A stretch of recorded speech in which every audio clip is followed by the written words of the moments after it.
തേന വിനാ തൃണമപിന ചലത്തി എന്ന്. അമ്മയ ഇച്ഛയില്ലാത്ത ഒന്നും നടക്കില്ല. അമ്മയെ ഇച്ഛ ഉണ്ടെങ്കിൽ കർമ്മബാധകൾ നീങ്ങാൻ നമുക്ക് അവിടെ പോയിട്ട് ദർശിക്കാനും അവകാശം കിട്ടും. അതില്ലാത്ത കിട്ടില്ല.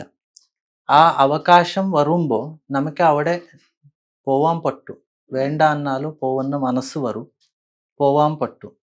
നമ്മളെല്ലാ കാര്യങ്ങൾ കർമ്മങ്ങൾ ചെയ്യുന്നത് നമ്മൾ കർമ്മദോഷങ്ങൾ നിവൃത്തി ചെയ്യാൻ വേണ്ടിയാണ്.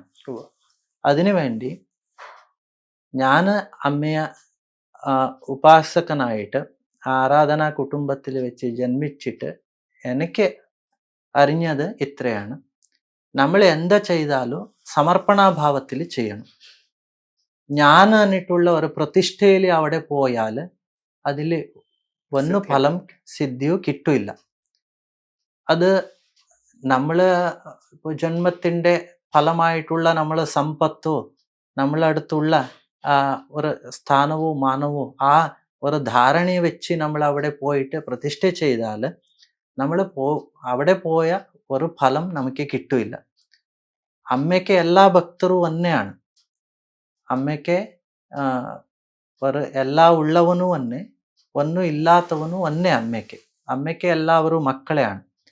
അവിടെ പോയ എല്ലാവരും വളരെ ശ്രദ്ധിക്കുന്നതാണ് സമർപ്പണാഭാവത്തിൽ അമ്മയടുത്ത് പോകണം.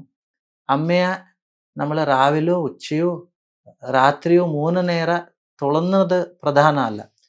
ഒരു നേരം നമ്മൾ ശരിയായിട്ട് അമ്മയെ ദർശനം നമുക്ക് ആവുന്ന പോലെ നമ്മൾ ദർശിക്കുന്നതാണ് പ്രധാനമാണ്.